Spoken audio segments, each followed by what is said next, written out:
napag-usapan natin ang patungkol sa pagtutulungan nitong sila Esprit at Fobio sa laban nila sa kalaban na si Peliod. Pero bago natin simulan itong video na ito ay i-roll muna natin ang intro.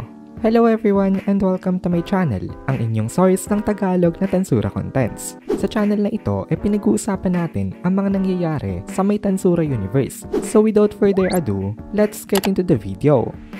Ang dami naghahanap ng Volume 9, tas nung ginawan ko naman, marami namang gusto ng Volume 20. Kaya imbis na 5 videos sa may Volume 9, ay gagawin ko na lang na tig-3 videos parehas para maging fair sa lahat. And also, ay hindi recycled yung Volume 9 na videos kasi wala pa ako nagagawa na videos patungkol doon. Nag-jump ako dati to Volume 13. Kaya lahat ng mga upload ko sa Volume 9 ay panibagong gawa na videos talaga. So napabilib nga itong si Esprit dahil sa ipinapakita na courage nitong si Fobio. Kasi unlike Esprit, ay isa itong mortal being. Hindi na siya mabubuhay uli once na namatay nga siya dito.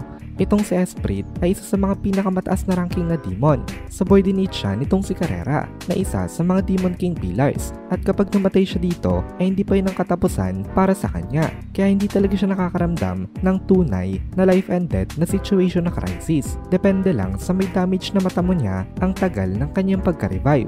Kahit na hundreds of years pa bago siya may revive, eh wala lang talaga yun para sa mga creatures na eternal naman ang lifespan. Para lang yung blink of an eye. Tas magre-resurrect na uli sila. Hindi sana itong si Esprit na mag-handle ng mga mahihirap na situations. Dahil pag may dumadating na problema, eh ang nagsosolve nun ay itong si Carrera. Tas pag hindi naman si Carrera, eh ipinapasa lang ito nitong si Esprit kay Agera. Kaya ito talaga ang first time na wala siyang ibang maaasahan. Kung hindi, ang sarili niya lamang. Kaya napatanong siya dito sa kanyang sarili na bakit daw para napakahina niya ngayon at bakit daw ang hina ng loob niya. Hindi daw ba ngayon eh parang mas useless pa siya compared kay Fobio. Mahirap tanggapin ito para kay Esprit kasi isa rin siyang proud na demon. Kaya ang ginawa niya ay ipinilit niyang i-cheer up ang kanyang sarili para siya ay magpatuloy sa nangyayaring battle.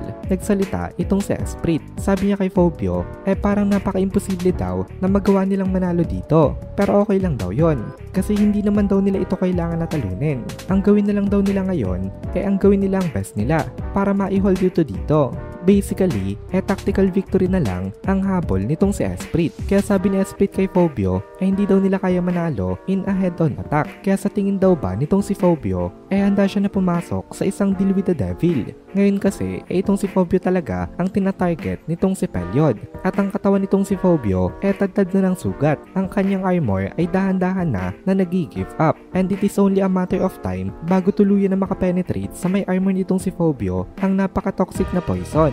Kaya nung nag-offer itong si Esprit ng isang deal with the devil sa kanya, ay mabilis na tumugon itong si Fobio dito na wala daw problema. Medyo may bad experience itong si Fobio pagdating sa mga deal. Kasi kung mababalikan natin, itong si Fobio ay nakipag-deal dati sa may grupo nitong sila Footman.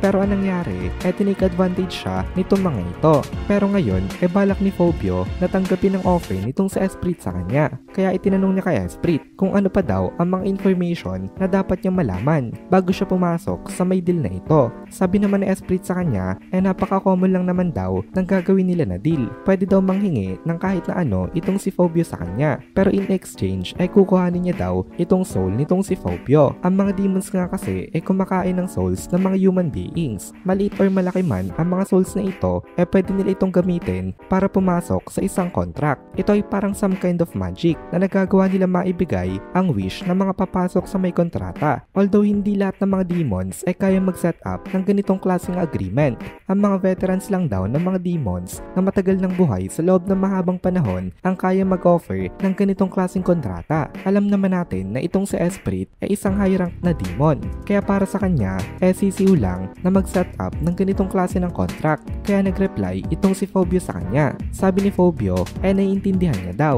Naniniwala daw siya kay Esprit Tono. Kaya tinatanggap niya daw itong kontrata na ito. Napulverized na ang kanang kamay nitong si Fobio at malapit na talaga siyang bumagsak. Pero just in time, tinanggap niya ang offer nitong si Esprit sa kanya. Kaya nagsalita itong si Esprit na mabuti naman daw at hindi nag-hesitate itong si Fobio sa pagpasok sa may deal na ito. Kasi kung nag-hesitate daw ito ng kahit na konti lang, baka daw hindi sila umabot. Itong si Esprit pala kanina pa nagagawa ng kanyang mga preparations. Kahit na nung time pa na hindi niya pa tinatanong itong si Fobio. Kaya nung sumagot itong si Fobio sa kanya ng oo, mabilis matapos nilang natapos ang Deal with the Devil na contract. Then nung ini-activate na nga nitong si Esprit ang demonic contract na ito, ay nag-open ng passage papunta sa may soul nitong si Fobio. Ito ang kanya naging payment at inalaw nito na makapasok itong si Esprit dito. Since itong si Esprit ay isang spiritual life form at pumasok siya sa may katawan nitong si Fobio na isa namang physical life form, ang nangyari ay ang tinatawag na possession.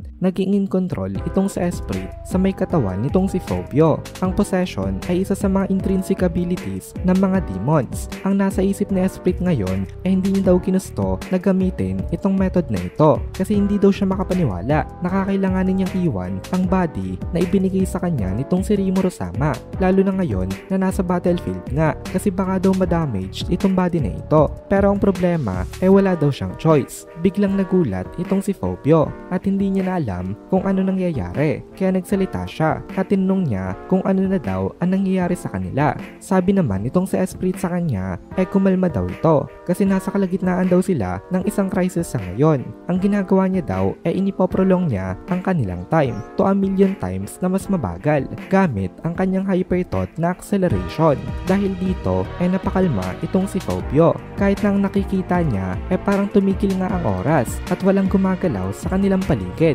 Napasabi na lang itong si Fobio dito na ito daw pala ang perspective ng mga nasa pinakatuktok at ng mga pinakamalalakas ng mga individuals. Nagreply naman itong si Esprit sa kanya na napakalayo niya pa daw sa pinakatuktok na tinutukoy nitong si Fobio or sa pagiging pinakamalakas kasi 1,000,000 times lang daw niya na kayang i-slow down ng oras habang si Carrera Sama daw ay kaya hanggang 100,000,000. Kaya nakakapag-activate daw itong mga ito ng mga ritual magic na kailangan na i-cast for a whole year. Basically in an instant dahil sobrang tagal ng mga ito na napapatigil ang oras. At dito na muna natin tatapusin itong video na ito. Kung nagugustuhan mo itong mga videos natin ay please consider joining the membership para mapanood mo na agad ang mga kasunod na part dahil palaging advance ang ating mga members. Also ay please consider leaving a like at mag-comment ka na din para ma-boost naman tayo ng algorithm.